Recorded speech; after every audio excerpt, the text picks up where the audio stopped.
배달앱은 저희의 생존수단이며 가족의 생계를 떠맡고 있고 중요한 삶의 기반이 됩니다. 하지만 플랫폼의 운영 방식은 늘 우리에게 일방적이었고 특히 정부 주도의 상생요금제는 그 부조리의 집약적으로 보여주는 사례입니다. 하루에 배달 매출이 10만 원도 되지 않은 영세 자영업자들이 상위 35%라는 기준에 묶여 기준보다 더 높은 수수료를 부담하게 되는 현실이 과연 상생입니까? 저는 그 부당함을 견딜 수가 없어 정부 주도의 상생협의체에서 퇴장하였습니다. 그리고 지금까지 배달의 민족 본사 앞에서 철야 농성을 이어가고 있습니다. 오늘로 76일째입니다. 그저 살기 위해 살고 싶어서 거리에 나온 것입니다. 그런 가운데 배달의 민족 측에서 대화를 요청해 왔습니다. 우리는 진심을 믿고 세 차례에 걸쳐 성실히 대화에 임했습니다. 서로의 입장을 확인하고 변화의 가능성을 찾아보려고 노력했습니다. 그런데 대화가 채 끝나기도 전에 우리는 언론을 통해 충격적인 사실을 알게 되었습니다. 배민과 쿠팡이 같은 날 공정거래위원회에 동의 의결을 신청했다는 것입니다. 어떻게 서로 다른 회사가 같은 날 동의 의결을 신청했는지 이것조차 의문이 듭니다. 자기네 본인들의 이익을 위해서는 긴밀히 협조하고 있다는 뜻 아니겠습니까? 저희와의 대화 과정에서는 대화가 끝난 후에도 단 한 차례로 이와 같은 사실을 공유하거나 고지한 적이 없습니다. 그 사실은 의도적으로 숨기고 뒤에서 제재를 피하기 위해 전략적으로 동의 의견을 추진한 것이라고 볼 수 있습니다. 배민과 쿠팡은 지금까지 소상공인을 기만하고 무시하고 외면하고 본인들의 이익만을 추구하는 행동들에 대해서 사과하고 반성하고 소상공인들의 요구사항을 적극적으로 수용하고 실행해야 합니다. 소상공인의 자영업자의 목소리를 가볍게 여긴다면 그 대가는 결코 작지 않을 것이라고 생각합니다. 감사합니다.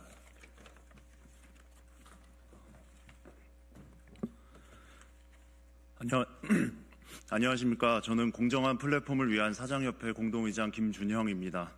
최근 주요 배달 플랫폼들이 공정거래위원회에 동의 의결을 신청했습니다. 하지만 우리는 이 동의 의결 결코 받아들일 수 없습니다. 이건 단순한 합의가 아닙니다. 수년간 자행된 갑질과 불공정 행위에 면죄부를 주려는 시도입니다. 더 큰 문제는 가장 큰 피해를 입은 자영업자들이 이 중요한 절차에서 제대로 된 목소리를 낼 기회조차 갖고 있지 못한다는 점입니다. 배달 플랫폼은 지난 2년 동안 1조 3,400억 원의 수익을 냈고 그중 9,400억 원을 외국 본사로 송금했습니다. 한국 자영업자와 소비자를 기만하여 번 돈이 모두 해외로 빠져나간 것입니다. 반면 통계청의 외식업체 경영 실태 조사에 따르면 작년 외식업체 평균 영업이익률은 고작 8.9%뿐입니다. 배달 플랫폼은 영업이익이 20%가 넘습니다. 이 현실이 말해줍니다. 누가 피해자고 누가 착취자인지 분명합니다. 그런데 지금 이 순간에도 배달앱들은 입점 업주들에게 최애 대우를 강요하고 있습니다. 자사 앱에 가장 싼 가격을 올리라는 압박, 다른 플랫폼에 더 싼 가격을 올리면 불이익을 주겠다는 협박, 이런 행위가 여전히 자행되고 있습니다. 명백한 불공정 행위입니다. 이런 갑질에는 반드시 책임이 따르고 마땅히 처벌받아야 합니다. 동의 의결이 면죄부가 되어서는 안 됩니다. 공정위는 더 이상 눈 감지 말고 정당한 법적 판단과 실질적인 조치를 내려야 합니다. 자영업자의 고통은 지금도 계속되고 있습니다. 우리는 배달앱의 일방적인 정책, 수수료 구조, CS 책임 전가로 인해 수년간 직접적인 피해를 받아왔습니다. 공정위는 즉시 절차를 중단하고 피해 당사자인 우리와 직접 대면하여 실태 조사와 법적 판단을 거쳐 진짜 공정한 결론을 내려야 합니다. 감사합니다. 네, 안녕하십니까. 민변 민생경제위원회 이주환 변호사입니다. 네, 시장 지배적주의를 누리고 있는 배달앱사들의 불공정 행위는 정말 날이 갈수록 심화되고 있습니다. 최근 발표된 외식업체 실태조사 결과에 따르면 외식사업은 역대 최악의 실적을 보이고 있습니다. 반면 배달앱사들은 연이은 흑자와 배당을 진행하고 있습니다. 수많은 자영업자들이 폐업을 하고 있고 특히 외식업 자영업자들이 폐업이 도드라지고 있습니다. 배달앱 시장에서 벌어지고 있는 불공정 문제를 더 이상 좌시해서는 안 되는 이유입니다. 배달앱사들은 입점업체들이 계속해서 요청하고 있는 배달 중개 수수료와 배달비 문제는 논의에 올리려고 하지 않습니다. 계속 변죽만 울리며 시간을 끌고 있습니다. 제발 성실하게 대화에 임해 주십시오. 아무 결정권도 없는 임직원을 협상의 자리에 보내서 어떠한 결정도 하지 못하고 시간만 끌지 마십시오. 하루하루가 힘겨운 입점업체들을 불러내서 변죽만 울리고 희망 고문하지 마십시오. 동의의결 시 동의의결의 시정 방안 대상자가 눈앞에 있습니다. 입점업체들에게 진정성 있게 해결 방안을 제시해 주시기 바랍니다. 눈앞에 있는 대상자들에게는 노력하지 않고 앞으로는 성실하게 대화에 임하는 척, 뒤로는 공정위의 제재만 피하기 위하여 동의의결을 요청하는 행동은 공정위의 규제를 회피하고 시간을 끌기 위한 꼼수로밖에 보이지 않습니다. 공정위에 요청드립니다. 피해자들의 어려움에 아무런 시정도 되지 않는데 면죄부를 줘서는 결코 안 될 것입니다. 현재 배달앱사에서 벌어지고 있는 불공정 문제는 얼마간의 상생기금으로 해결할 수 있는 문제가 아닙니다. 구조적인 문제입니다. 공정위가 이 문제를 진정으로 해결하고자 한다면 동의의결을 기각하고 엄중히 조사하시어 배달앱사들이 더 이상 이와 같은 불공정 행위를 하지 않도록 조치하여 주시기 바랍니다. 그리고 다시 한번 국회에 요청드립니다. 배달앱사와 입점업체들이 사회적 대화기구를 통해서 문제 해결을 하는 방식도 좋은 방안이지만 배달앱사들이 합의하지 않으면 처벌받을 수 있다는 압박이 없다면 결코 양보하지 않을 것입니다. 지난 2년간의 대화를 통해 다시 한번 확인된 사항이라고 할 것입니다. 시장 지배적 지위에 있는 사업자들이 불공정 문제를 해결할 수 있는 온라인 플랫폼 독점금지법과 온라인 플랫폼 공정화법의 제정에 힘써주시기 바랍니다. 이상입니다. 예, 작년에 공정위는 쿠팡과 카카오 모빌리티의 자사우대 행위에 대해서 1,600억과 150억이 넘는 과징금과 고발 조치를 진행한 바 있습니다. 하지만 이러한 엄중한 제재 조치에도 불구하고 플랫폼 기업들의 불공정과 갑질 행위는 근절되지 않고 있는 상황입니다. 이런 상황에서 공정위가 제대로 된 판단 없이 자진 시정 방안을 믿고 동의의결을 내린다면 플랫폼 시장을 뒤덮고 있는 독점과 갑질 문제는 결코 해소되기 어렵다고 생각합니다. 오늘 기자회견 마치도록 하겠습니다. 고맙습니다.